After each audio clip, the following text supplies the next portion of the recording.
संप्रसारक अमृतवाणी।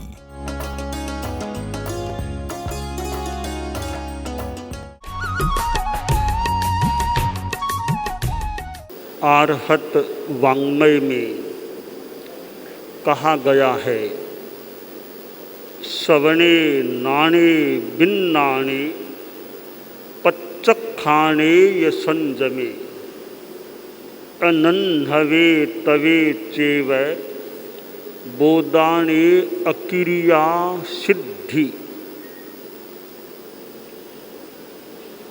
हमारे जीवन में साधुओं की पर्युपासना का भी अपना महत्व है, यानी सत्संगत का महत्व है। साधु जो त्यागी है, संयमी है, उसके परिपार्श्व में बैठना रहना भी हितावह हो सकता है, क्योंकि साधु के पास त्याग चेतना है, निर्मलता है, और निर्मलता के पास सलक्ष्य रहने से पास रहने वाले में भी कुछ निर्मलता का संचार हो सकता है। संस्कृत में कहा गया, साधूनां दर्शनम पुण्यम तीर्थभूता ही साधवः।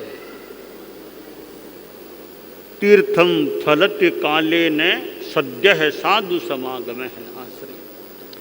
कि साधुओं के तो दर्शन ही अपने आप में पुण्य है, पवित्र है।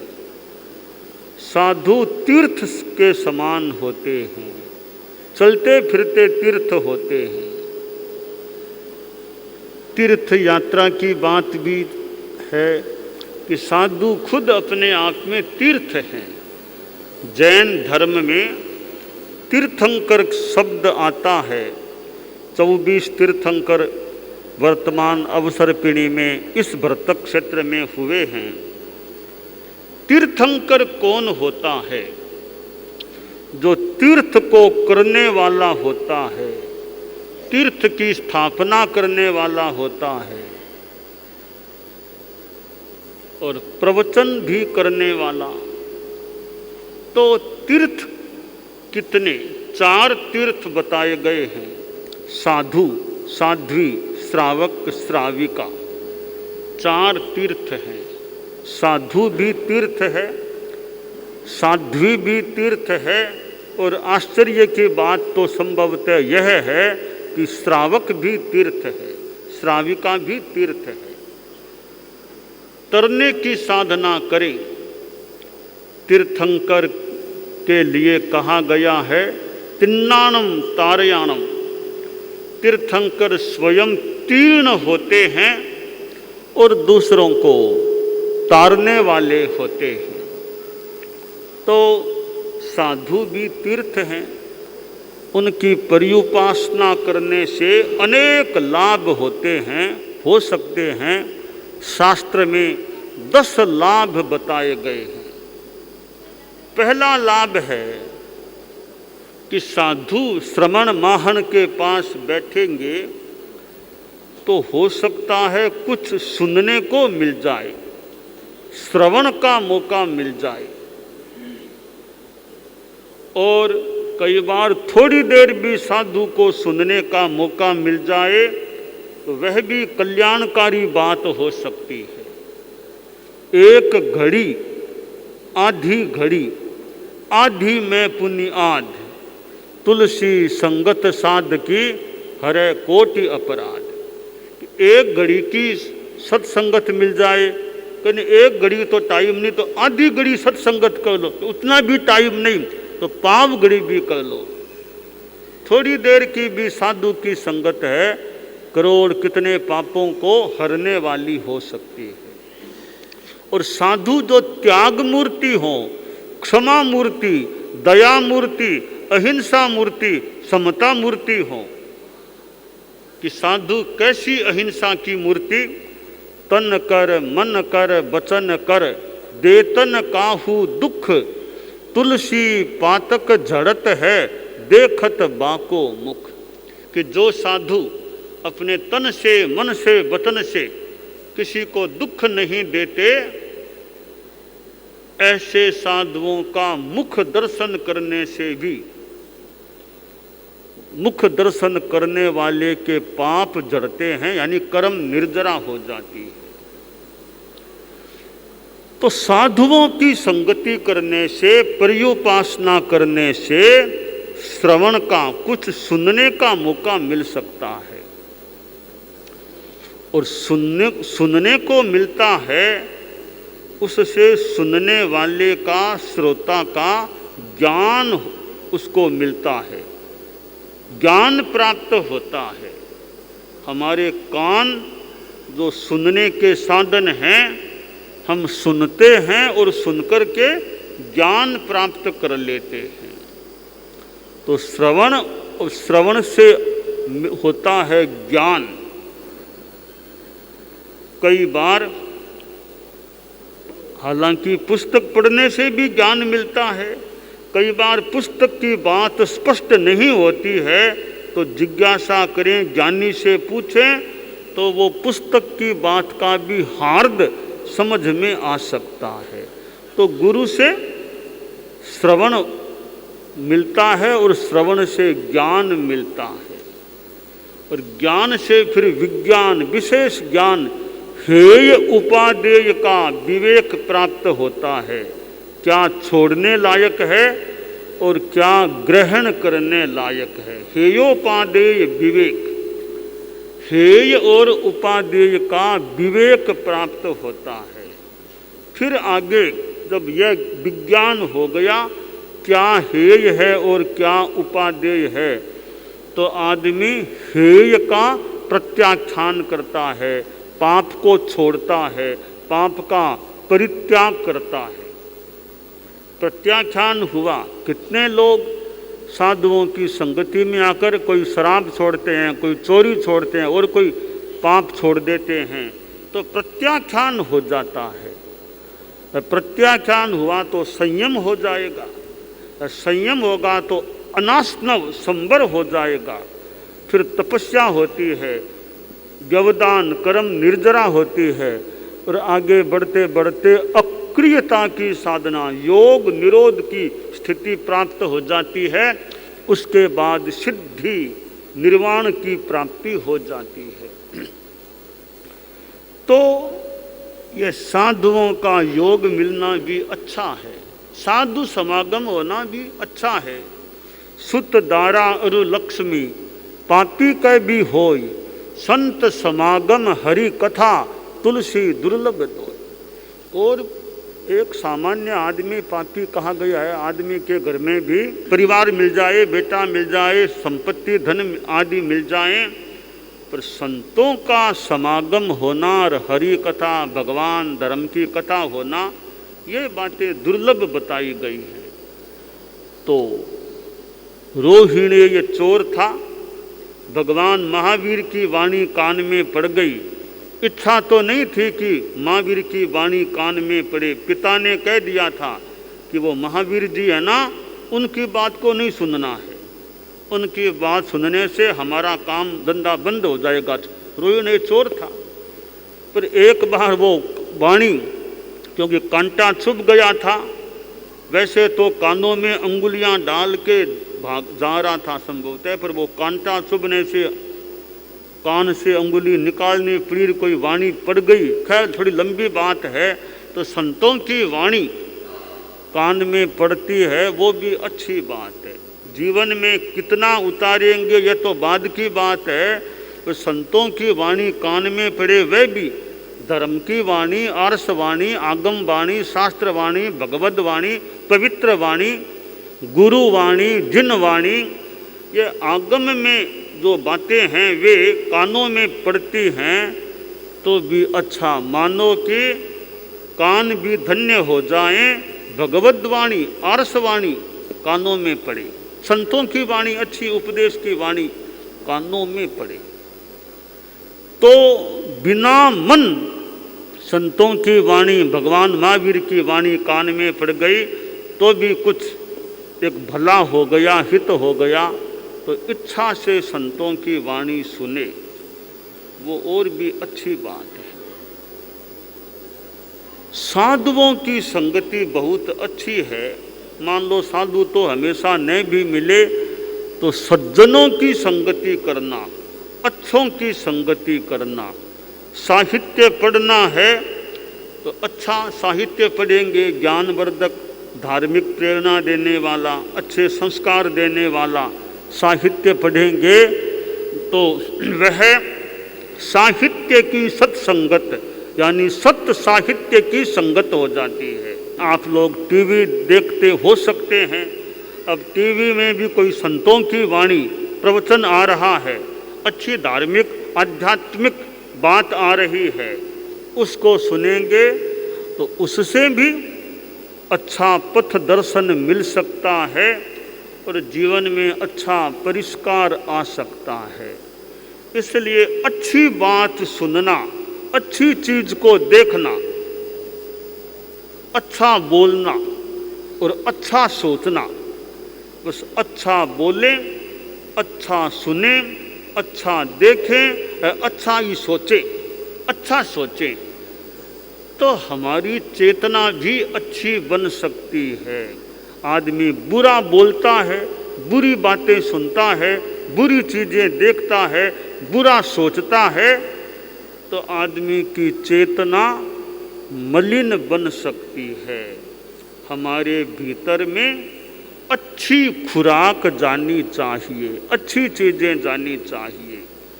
देखने से भी कई बार अच्छी चीज़ को देखने से अच्छी बात, अच्छे संस्कार भीतर में प्रवेश कर सकते हैं।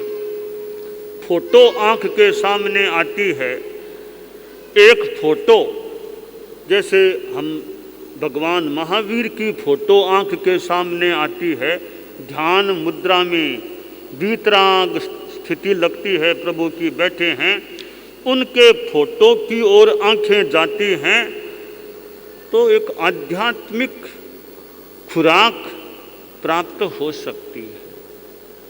इसलिए आंखें अच्छी चीज़ों को देखें। वो तो व्यवहार में सामान्य चीज़ें भी देखनी होती है, पर अनावश्यक जो व्यर्थ चीज़ हो, फालतू सी, उसको देखने से आँखों को बचाना चाहिए। इसी तरह अच्छी बातें सुने।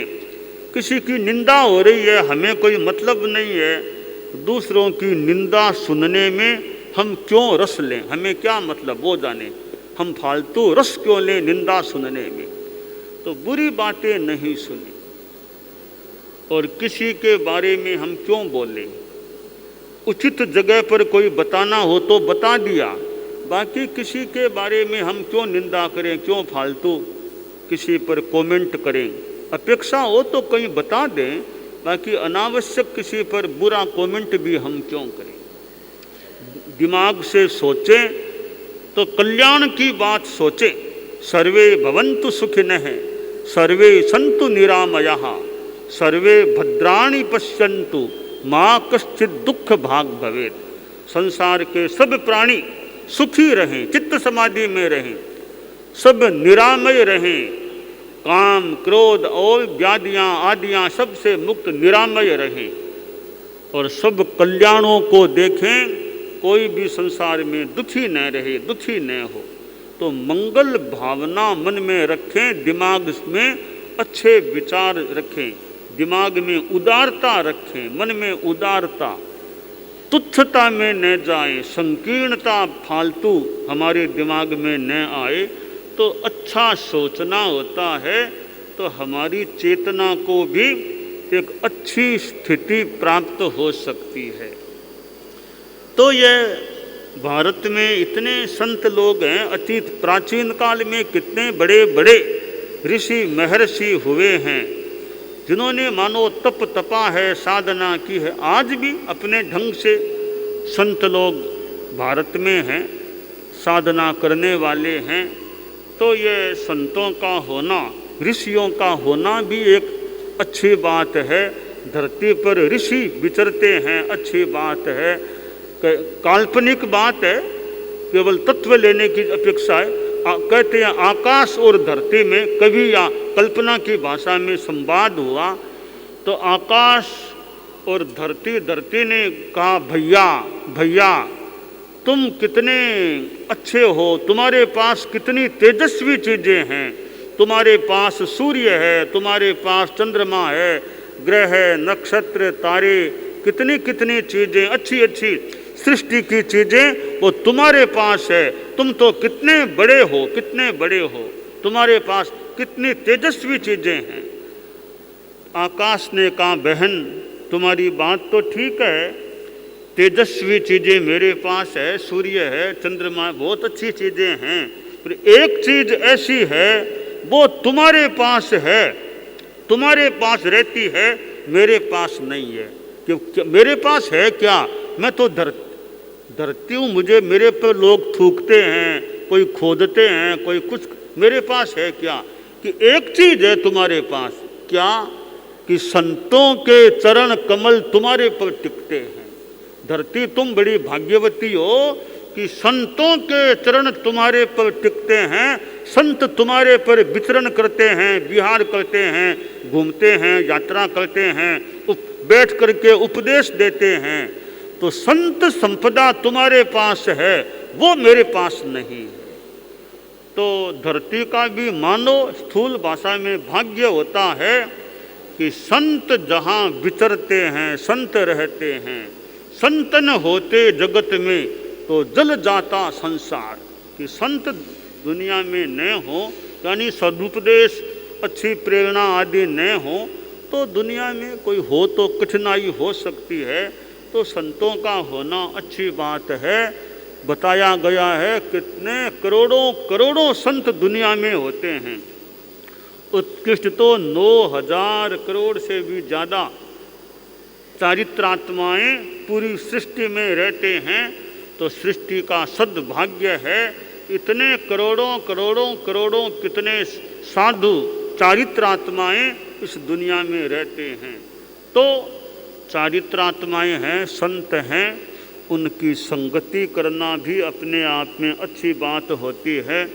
परम पूज्य आचार्य तुलसी कितने विचरण करने वाले थे, कहाँ कहाँ पधारे थे। आचार्य श्री महाप्रज्ञ जी जो गुजरात में भी पधारे थे। ये सब जो क्षेत्र हैं, डोंगरी, वलसाड़ और इस एरिया में लगभग आज से 20 साल करीब पहले आचार्य श्री महाप्रज्ञ जी भी पधारे थे। गुरुदेव तुलसी ने भी बहुत यात्राएं की थी, ठेठ दक्षिण भारत में पधारे थे, कोलकाता पधारे, और भी भारत में जगह जगह पधारे थे। और हमारे परम पूजनीय भिक्षु स्वामी वे भी अपने ढंग से राजस्थान में वैसे विचरे थे। तो ये संतों की संगति जो मिल जाए, और संत जो त्यागी हैं उनका सानिध्य मिले, और संतों से कुछ वाणी सुनने को मिले, तो वो एक अच्छी बात होती है। तो ये जो प्रवचन होता है यह भी अच्छी एक परंपरा सी है। रोज एक बार भी प्रवचन भले थोड़ी देर हो जाए, हो जाता है। तो जो आने वाले लोग हैं, दूर से भी सुनने वाले लोग हैं। प्राचीन काल में तो माने कि सत्संगति आने से ही होती थी, आजकल तो दूर बैठे भी सत्संगति कुछ अंशों में हो सकती है। दूर बैठे बैठे भी आदमी सुन सकता है, आँखों से देख भी लेता है।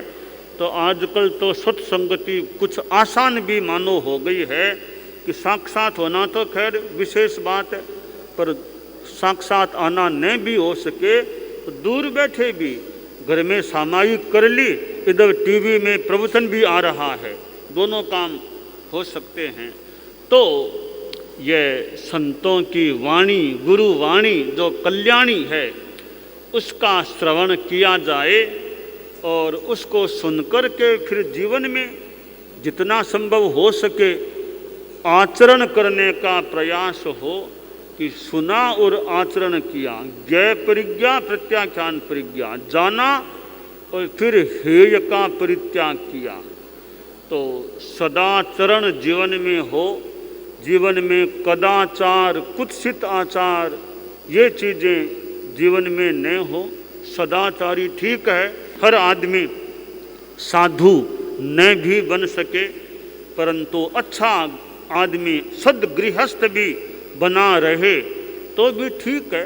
जीवन में कुछ आत्मकल्याण की दिशा में आगे बढ़ा जा सकता है।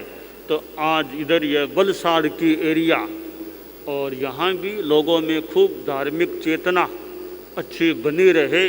और ये गुजरात की धरा है, जहाँ गुजरात में भी कितने कितने साधु लोग रहते हैं, साधु साध्वियाँ।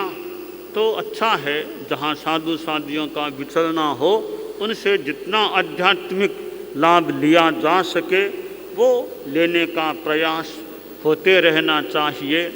और चाहे जैन हो अजैन हो, अच्छी बातें जीवन में हों और अच्छी बात कहीं से भी मिले, अच्छी बात कहीं से भी मिले, किसी संत के पास मिले, किसी ग्रंथ से मिले, किसी भी पंथ से मिले, सच्ची और अच्छी बात है उसका सम्मान होना चाहिए।